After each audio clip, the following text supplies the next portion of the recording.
Bismillahirrahmanirrahim. Assalamualaikum warahmatullahi wabarakatuh. Selamat pagi semua. Perkenalkan, kami dari kelompok 5 akan menyampaikan materi tentang peran guru dalam proses komunikasi dari mata kuliah Komunikasi Pendidikan yang diampu oleh Ibu Edora, SPD MPD, selaku dosen pengampu mata kuliah. Baik, yang pertama kita akan belajar tentang pengertian peran komunikasi pendidikan. Pengertian peran komunikasi pendidikan, istilah komunikasi berasal dari bahasa Latin, yaitu communis. Itu membuat kebersamaan atau membangun kebersamaan antara dua orang atau lebih. Komunikasi juga berasal dari akar kata communico yang artinya membagi. Komunikasi merupakan proses penyampaian pesan atau interaksi dari pengirim kepada penerima. Oleh karena itu, komunikasi harus ada timbal balik atau feedback antara komunikator dengan komunikan. Komunikasi memiliki peranan yang begitu penting dalam pendidikan, di antaranya yang pertama ada fungsi pengawasan, yang kedua ada fungsi social learning, dan yang ketiga ada fungsi penyampaian informasi.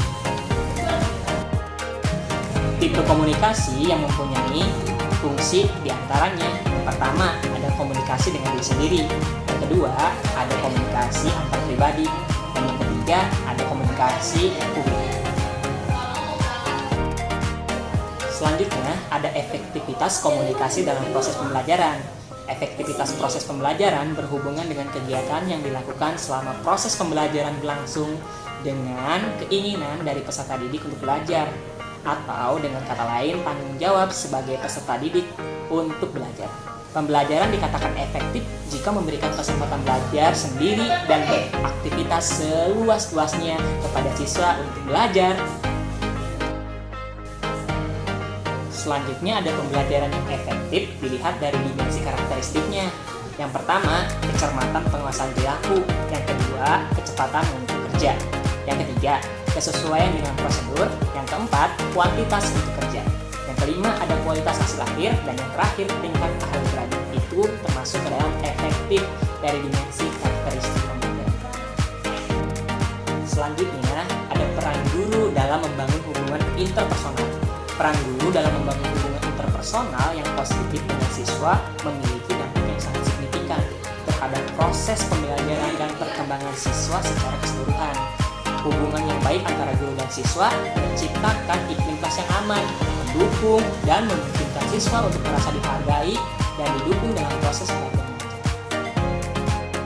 Contoh proses pembelajaran yang efektif: yang pertama, membangun hubungan yang akrab; yang kedua, mendorong partisipasi aktif; yang ketiga, memberikan umpan balik yang konstruktif; keempat, membangun norma dan etika komunikasi; dan yang terakhir, memfasilitasi kolaborasi dan kerja.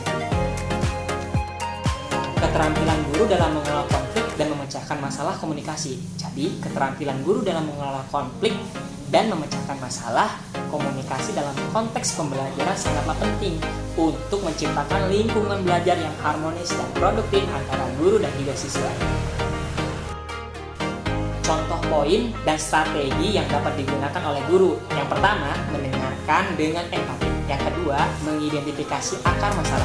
Yang ketiga, menerapkan pendekatan mediasi. Dan yang keempat, mengajarkan keterampilan komunikasi. Yang kelima, menyediakan waktu dan ruang untuk refleksi. Pentingnya evaluasi dan umpan balik.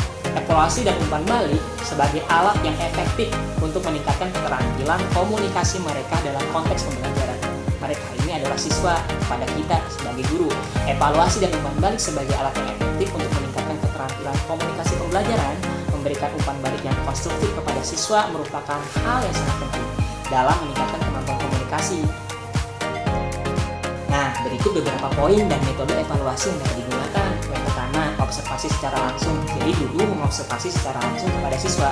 Yang kedua, penggunaan skala penilaian. Dengan metode yang kedua, guru bisa menggunakan metode skala penilaian untuk melihat atau mengevaluasi komunikasi kepada peserta didik. Yang ketiga, bisa melakukan wawancara. Dan yang keempat, menggunakan portofolio.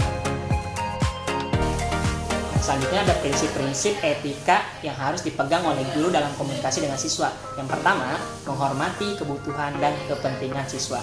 Yang selanjutnya yang kedua, ada keterbukaan dan transparansi antara guru dan juga siswa. Yang ketiga, kejujuran dan integritas. Yang keempat, ada sensitivitas dan empati. Dan yang terakhir, menghormati privasi dan kerahasiaan. Jadi kesimpulannya, dalam komunikasi dengan siswa, guru harus memegang teguh prinsip-prinsip etika yang penting. Pertama, guru harus menghormati kebutuhan dan kepentingan siswa, serta bersikap terbuka dan transparan dalam komunikasi. Kedua, guru harus bertindak dengan integritas, kejujuran, dan menghindari manipulasi dalam penyampaian informasi. Yang ketiga, guru harus sensitif dan berempati terhadap perasaan siswa, serta menghormati privasi dan kerahasiaan mereka. Dengan memegang teguh prinsip-prinsip etika ini, guru dapat menciptakan lingkungan komunikasi yang profesional, menghargai, dan bermoral yang pada gilirannya mendukung perkembangan siswa secara holistik. Mungkin itu saja penyampaian materi dari kelompok 5. Kurang lebihnya mohon maaf. See you next time.